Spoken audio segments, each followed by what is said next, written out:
Halo, selamat malam. Kita berjumpa lagi pada vlog selanjutnya ya.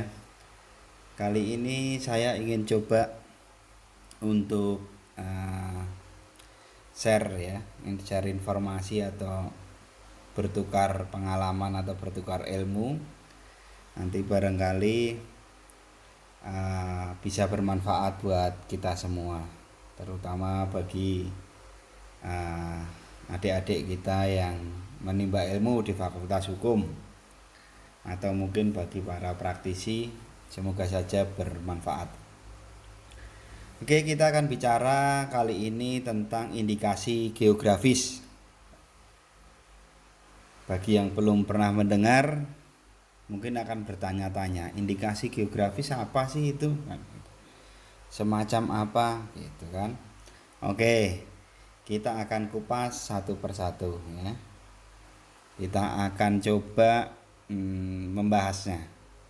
Kita akan berdiskusi ya tentang apa itu indikasi geografis. Oke, kita sebelum masuk lebih jauh, kita harus memahami dulu apa itu indikasi geografis. Seperti apa sih pengertian daripada indikasi geografis?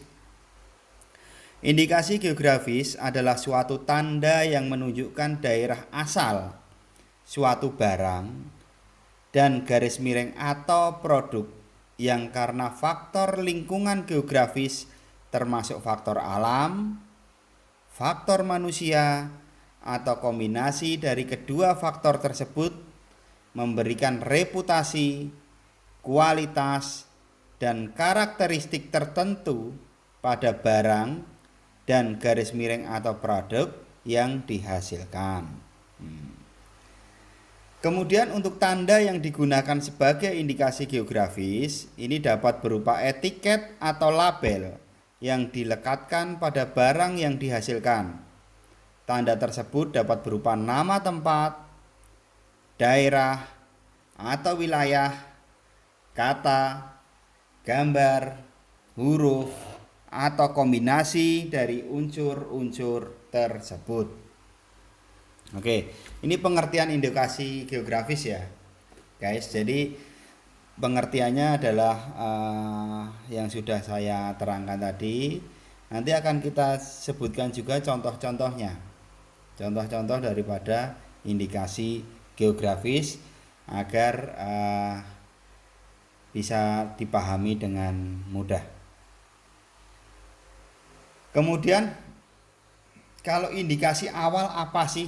Ada indikasi geografis, ada indikasi asal. Oke, kita akan sampaikan apa itu indikasi asal.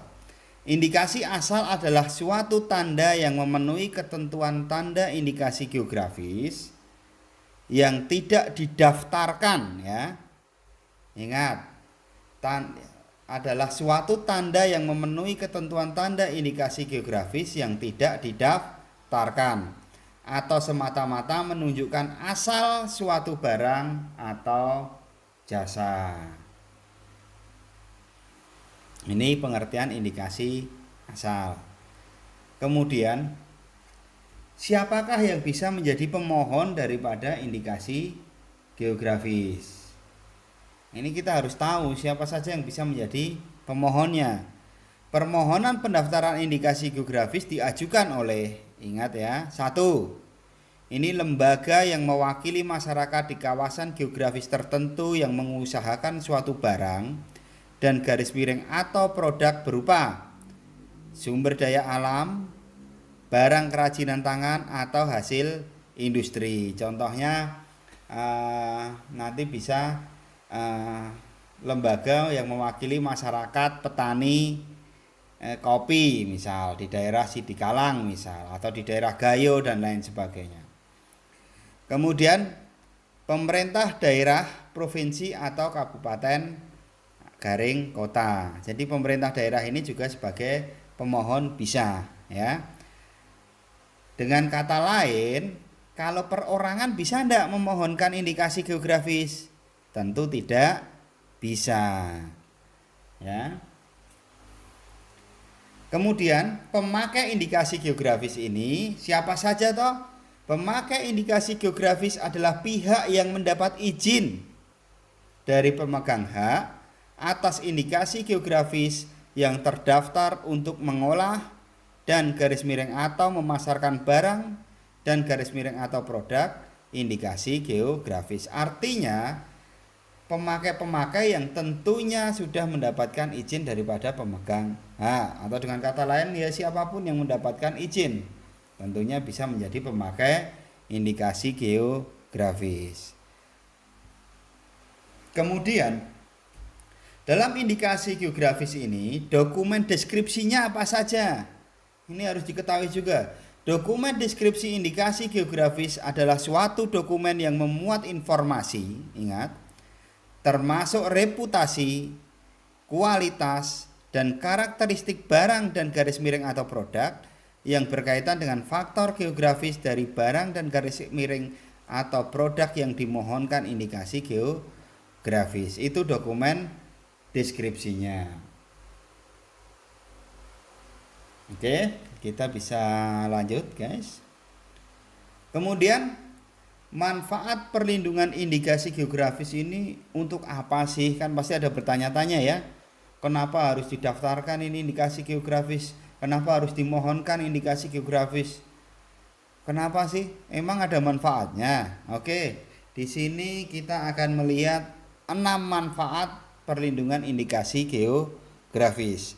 Yang pertama, apa sih manfaatnya ini ya? Memperjelas identifikasi produk. Dengan didaftarkan indikasi geografis tentunya identifikasi produk ini akan lebih jelas dan menetapkan standar produksi dan proses di antara para pemangku kepentingan indikasi geografis. Jadi akan terstandarisasi baik produksinya maupun prosesnya. Kemudian yang kedua manfaatnya adalah menghindari praktek persaingan curang ya. Tentunya untuk mencegah atau menghindari praktek persaingan curang. Memberikan perlindungan konsumen dari penyalahgunaan reputasi indikasi geografis. Jadi di samping itu bisa juga memberikan perlindungan konsumen dari penyalahgunaan reputasi indikasi geografis oleh oknum-oknum yang tidak bertanggung jawab. Kemudian yang ketiga apa sih? Kan begitu. Yang ketiga adalah menjamin kualitas produk indikasi geografis sebagai produk asli sehingga memberikan kepercayaan pada konsumen. Tentunya dengan terdaftarnya sebagai indikasi geografis ini akan kualitas produknya akan menjadi lebih terjamin ya sebagai produk asli sehingga memberikan kepercayaan pada masyarakat. Jadi kalau memang sudah terdaftar sebagai indikasi geografis, tentu masyarakat akan lebih percaya ya. Tentu masyarakat akan lebih yakin. Sehingga tentu karena lebih yakin dan lain sebagainya akan bisa meningkatkan jurnal jual ya, produktivitas dan lain sebagainya. Begitu. Kemudian kita lanjut yang keempat apa? Yang keempat adalah membina produsen lokal ya. Mendukung koordinasi, memperkuat organisasi sesama pemegang hak dalam rangka menciptakan, menyediakan dan memperkuat citra nama dan reputasi produk. Dengan adanya indikasi geografis ini, maka akan ada saling ya, akan lebih solid ya, akan koordinasinya semakin mantap, organisasinya akan semakin kuat ya, dan tentunya citra dan reputasi produk itu akan juga semakin terjaga karena akan saling menjaga ya. Produsen-produsennya juga akan saling terbina dengan baik ya. Kemudian yang kelima adalah meningkatnya produksi dikarenakan di dalam indikasi geografis dijelaskan dengan rinci tentang produk berkarakter khas dan unik ya. tentunya produksinya akan meningkat ya, karena produknya itu penjelasannya akan lebih rinci ya, karakter khasnya apa dan uniknya apa di situ kan ada. Kemudian reputasi suatu kawasan indikasi geografis akan ikut terangkat. Selain itu, indikasi geografis juga dapat melestarikan keindahan alam, pengetahuan tradisional, serta sumber daya hayati. Hal ini tentunya akan berdampak pada pengembangan agrowisata. Contohnya,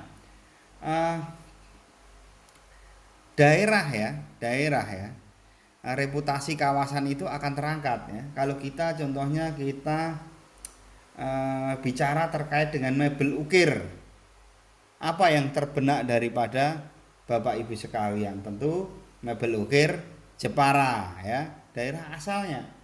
Karena mebel ukir Jepara ini juga sebagai indikasi geografis produk mebel ukir Jepara. Begitu. Kemudian apakah semua indikasi geografis ini dapat didaftarkan? Tidak. Ya, tidak semua indikasi geografis ini dapat didaftarkan. Apa saja yang tidak dapat didaftarkan ya?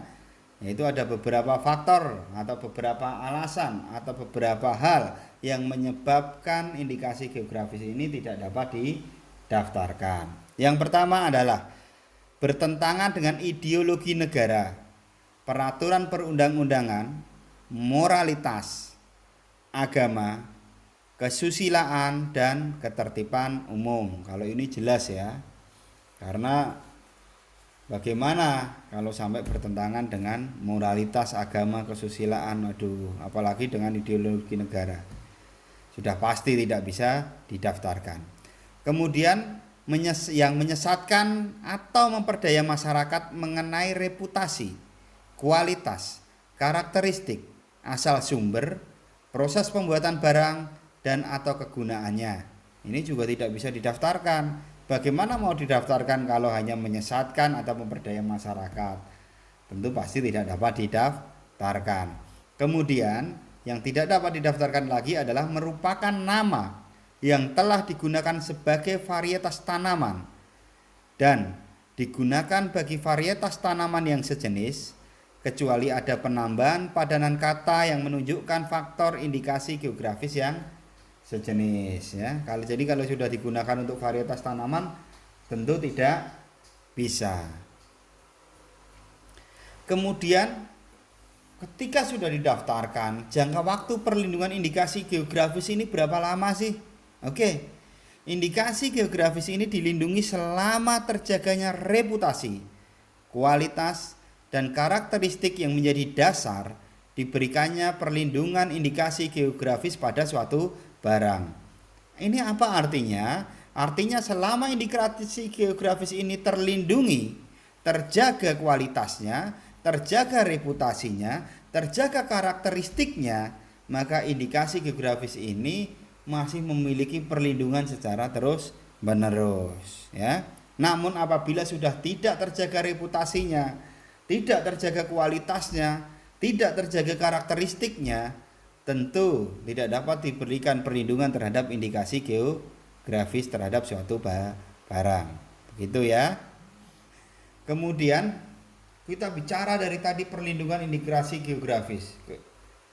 Ini dasar hukumnya apa sih? Ya, sebagai seorang ahli hukum atau seorang mahasiswa fakultas hukum ya, atau yuris, praktisi hukum dan lain sebagainya, kita kalau bicara tidak bisa lepas daripada dasar hukum. Kita bicara tidak bisa lepas dari alas hukum ya. Dasar hukumnya adalah pada tahun 2007 ini, pada tahun 2007 ya, bukan 2007 ini 2020 ya, mohon maaf. Jadi sekitar 2007 ya, 13 tahun yang lalu ya, sekarang 2020. Pemerintah mengesahkan peraturan pemerintah nomor 51 tahun 2017 tentang indikasi geografis. Ini yang menjadi dasar ya, perlindungan indikasi geografis ya.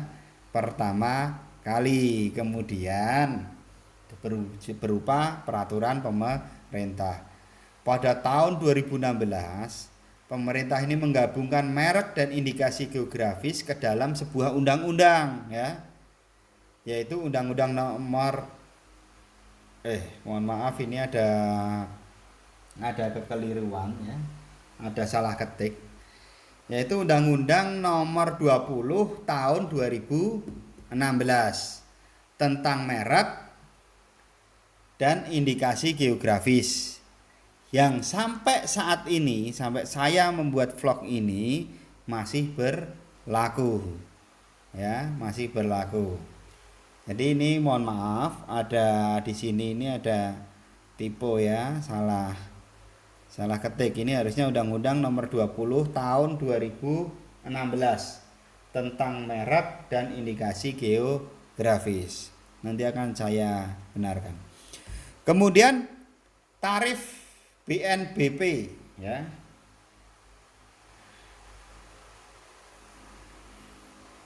Atas indikasi geografis, ini salah ketik lagi ini, ya. Ini yang betul adalah PNBP, ya. Bagi yang belum tahu PNBP itu apa, ini segera akan saya betulkan. Atau mungkin saat ini saja biar nanti tidak membuat tidak salah, ya. Undang-Undang Nomor 20 tahun, ya. Saya betulkan sekalian. Tarif PNBP, ya. Ini sebetulnya PNBP, ya. Oke. Tarif PNBP ini apa sih? PNBP yang dimaksud dalam indikasi geografis ini, ya, ini adalah penerimaan negara bukan pajak, ya. Tarif penerimaan negara bukan pajak. Oke, sudah paham, ya? PNBP di sini adalah penerimaan negara bukan pajak.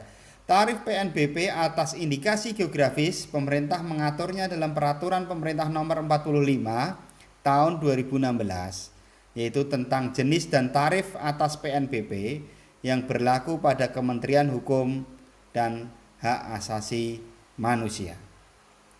Ya, oke. Kita lanjut. Bagi yang belum tahu contoh indikasi geografisnya apa?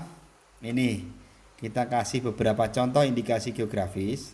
Ini saya ambil dari Kementerian Pertanian Republik Indonesia. Ini webnya www.pertanian.co.id, ya. Ini saya ambil contoh yang mungkin disukai oleh kaum Adam, yaitu kopi, ya, kopi. Di sini ada contoh 16 kopi Indonesia indikasi geografis ini yang sudah terdaftar. Telah terdaftar di Direktorat Jenderal Kekayaan Intelektual Kementerian Hukum dan Hak Asasi Manusia, ya. Ini tahun 2017, ya, terdaftarnya. Ini ada 16 kopi ini. Ya, antara lain kopi Arabica dari Gayo, Sumatera. Wah, enak tenan, guys, kopinya memang. Kemudian kopi Arabica Simalungun Utara. Ini juga mantap. Kebetulan saya dulu sering ke sini, guys. Jadi sering merasakan kopinya. Enak benar. Kemudian kopi Robusta Lampung, ya. Ada kopi Arabica Java Pringer, ya. Kemudian ada kopi Java Arabica Sindoro Sumbing ini. Kopi Arabica Ijen Raung. Kopi Arabica Kintamani Bali. Nah, ini juga enak, ini saya pernah merasakan. Kalau kopi Arabica Kalosi Enrekang. Kopi Arabica Toraja, ini juga enak ini. Saya waktu di Toraja pernah minum kopi ini juga, Toraja, Makassar dan lain sebagainya. Kopi Arabica Flores Bajawa. Kopi Liberica Tungkal Jambi. Kopi Robusta Semendo Sumatera Selatan. Kopi Liberica Rangsang Meranti dari Riau ini. Kemudian kopi Arabica Sumatera Mandailing. Nah, ini juga enak, saya pernah coba ini. Kalau yang saya tidak komentari, mungkin saya belum pernah coba atau lupa, ya, guys. Kemudian kopi Robusta Empat Lawang dan kopi Robusta Temanggung. Nah, Temanggung ini Kebetulan kita di Jawa, di Semarang, dekat dengan Temanggung. Sering beberapa kali Temanggung minum kopi ini juga. Wah, nikmat. Oke, mungkin itu yang bisa kita sampaikan. Kritik dan saran silahkan disampaikan. Apabila ada kekeliruan dan kekurang tepatan akan dibenarkan di kemudian hari. Terima kasih.